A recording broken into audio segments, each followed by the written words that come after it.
Hola, hola regias, ¿cómo están? Espero que estén muy bien. Y si ya leyeron el título y más encima me ven a mí vestida así, ya saben de qué voy a hablar. Y es que si quiero hablar de los estilos y modas de Chile, obviamente tenía que hablar de eso. Y además también porque yo pasé por esta tribu urbana. Cuando esta tribu urbana estuvo en su apogeo, en su máxima moda, yo era preadolescente, tenía como 12, 13 y siempre desde niña fui media alternativa para mis gustos, estilos, formas de vestir. Entonces obviamente tenía que ser Pokémona. Aunque según yo y nunca acepté como que yo dijera como soy Pokémona. Yo decía que era como emo y mi sueño era ser Scene Queen. Hasta el día de hoy yo creo mi sueño es ser Scene Queen. Aunque saben que ahora con este outfit y así maquillada y con este estilo me veo un poco más Scene Queen. Así que creo que estoy cumpliendo mi sueño de niña. Así que sin dar más preámbulos, comencemos con este video.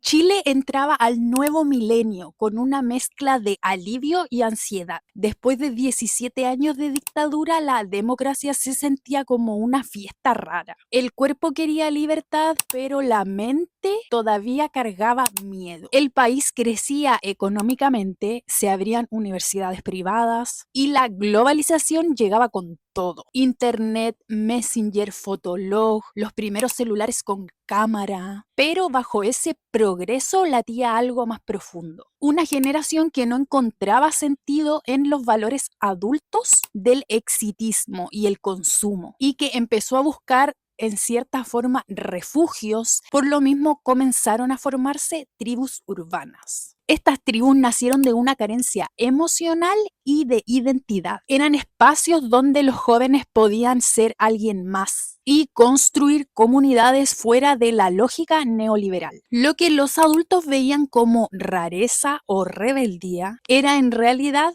como una forma de sanar. Las redes sociales de los 2000, Fotolog sobre todo y Messenger, fueron este laboratorio de identidad donde nacieron y se formaban muchísimo estas comunidades. Y el Fotolog equivalía como a cierto estatus social en donde los que tuvimos Fotolog y vivimos esa época nos acordamos de esto, como estaba por ejemplo el Fotolog Gold, en donde tú tenías que pagar para tener como ciertas funciones especiales, como ponerle fondo con diseños y diseñar los banners. Y ya eso obviamente te daba como otro estatus dentro de la plataforma. La virtualidad fue el nuevo territorio simbólico donde las tribus se construyeron y se encontraron. Chile se globalizó culturalmente a través del cable y el wifi. El neoliberalismo heredado de la dictadura había convertido la vida en una competencia y el aspiracionismo se volvió lo normal. Ser exitoso, consumir y subir de clase, lo que llevó a que muchos jóvenes no se sintieran parte de eso. Los medios veían a los jóvenes y a estas tribus urbanas como con cierto miedo y por su parte los padres no los entendían. Algo que también influyó mucho en la explotación de tribus urbanas que hubo en Chile en este periodo fue la llegada tardía de las subculturas a Chile, en comparación con las otras tendencias globales que surgieron en los años 70, como por ejemplo los hippies, una de las más grandes, también el movimiento punk, por lo cual implicó que su emergencia en los 2000 tuviera una intensidad y un impacto social único.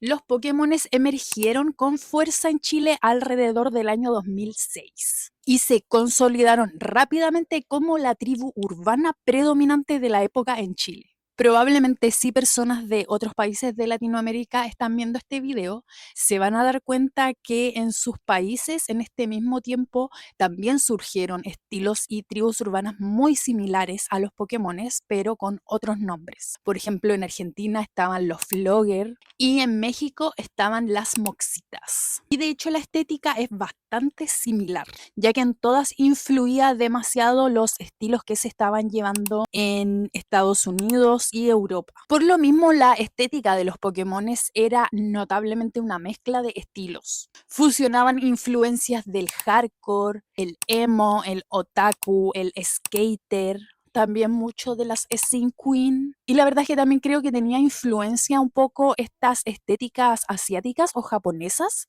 como las Lolita y las Decora. porque las Pokémonas usaban muchísimos estos como pinches, por eso yo ahora me puse el de Hello Kitty.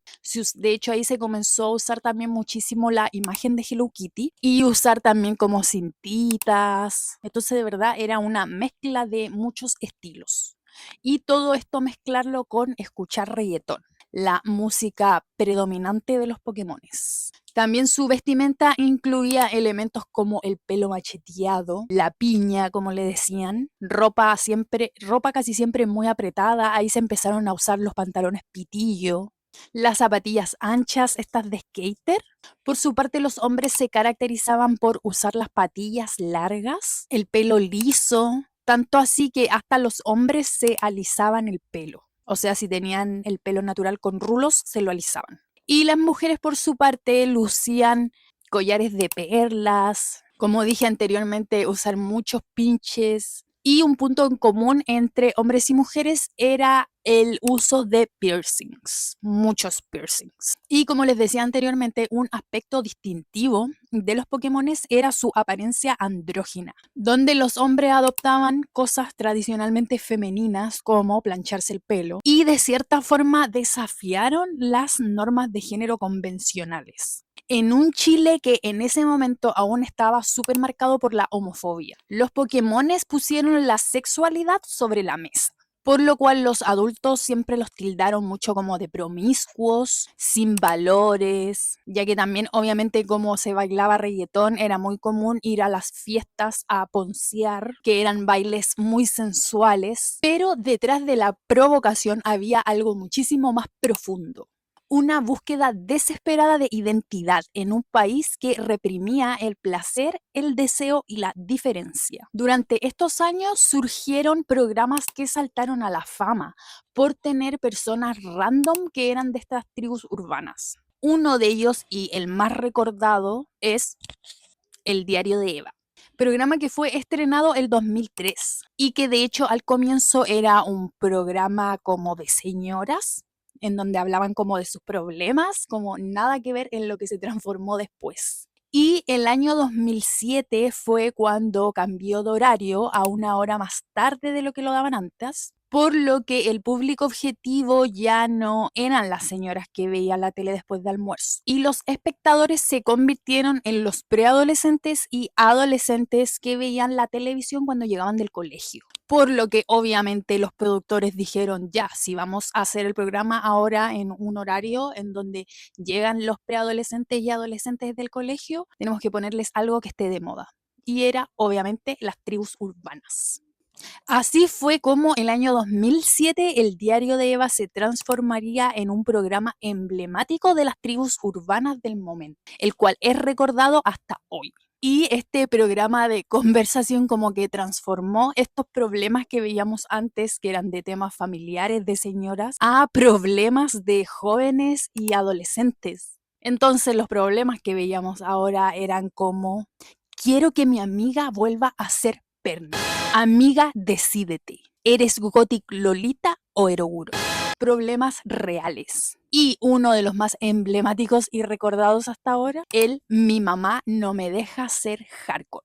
Y como Chilevisión se dio cuenta que los jóvenes le estaban dando muchísimo ranking mostrando a las tribus urbanas, lo que hizo fue crear otro programa para dar después del Diario de Eva, en donde también estaba lleno de tribus urbanas, que fue Jingo, en donde ahí ya nacieron personajes que se hicieron famosos en ese momento y que son famosos hasta el día de hoy, como la más icónica reina, que de hecho era la reina de los Pokémones, Arenita. Estaba también Jarcorito, el Lelo y el más odiado y detestado novio de Arenita. No diremos su nombre, ya que en este perfil tampoco lo queremos. Lo más chistoso era que siempre inventaban, yo ahora lo veo así un poco como que la televisión un poco que existía esta como rivalidad entre dos tribus urbanas, que era como los Pokémones, que eran como los alternativos, los raros, contra los Pelolais. Los Pelolais eran lo que ahora serían los cuicos, que eran todas como clean girl, como todo lo contrario a los Pokémon. Y en base a esto se formaban igual todos estos programas. Hubo un programa especial de cara y sello, en donde pusieron como a un grupo de Pokémones y a un grupo de Pelolais. También los Pokémones se congregaban en fiestas Pokémonas y también se congregaban muchísimo en espacios públicos. Y más encima eran lugares emblemáticos de Santiago, como el Parque Forestal, el Cerro San Cristóbal y el Parque San Borja. Y también obviamente los que tenemos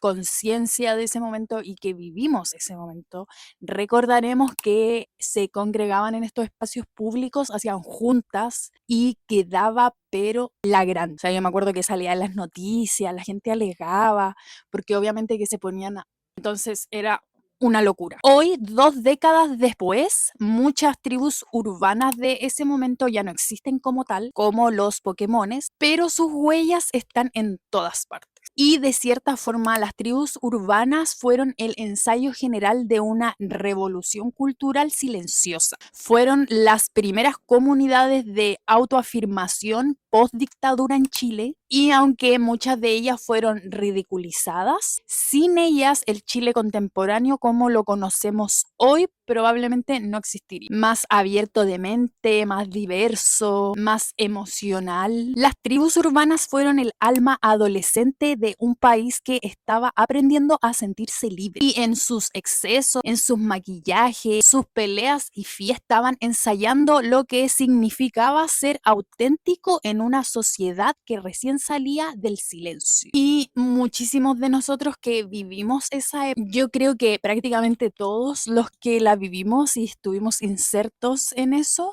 lo recordamos aún con muchísimo cariño. Y también creo que a los que pasamos por esta etapa de estas tribus urbanas, nos ayudó muchísimo a identificar nuestro estilo de cierta forma. Porque yo siento que desde ese momento como que ya empecé a experimentar muchísimo más con mi estilo, me teñí el pelo por primera vez y hasta el día de hoy conservo cosas de ese tiempo, cosas que me empezaron a gustar en ese tiempo, como por ejemplo, bueno, la Hello Kitty, todo Sanrio en general, usar mucho rosado con negro. También ahí a mí me empezó a gustar mucho, me empezó a llamar mucho la atención como toda esta estética asiática, kawaii, que formó mi personalidad y mi estética hasta el día de hoy. Así que eso, así terminamos este videito. Espero que les haya gustado mucho. Ahora ya me estoy haciendo más el ánimo para grabar más seguido. Ya tengo planeado más videos para seguir haciendo en el futuro. Así que eso. Recuerden, como siempre les digo, seguirme en todas mis redes sociales porque siempre estoy subiendo videos nuevos de modas, tendencias, historia de la moda, etcétera, etcétera. Y obviamente si les gustó este video, pónganle like, pónganme un comentario, algo lindo. Si ustedes fueron Pokémones, escríbanmelo también. ¿Qué les gustaba, qué no les gustaba? Si les pasa lo mismo que yo, que aún conservan como cosas de esa estética.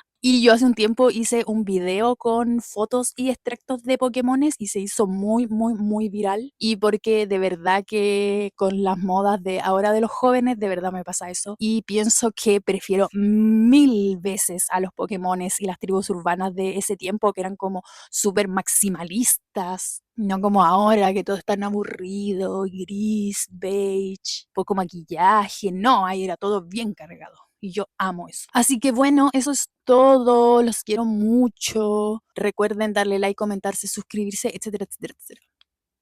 Adiós.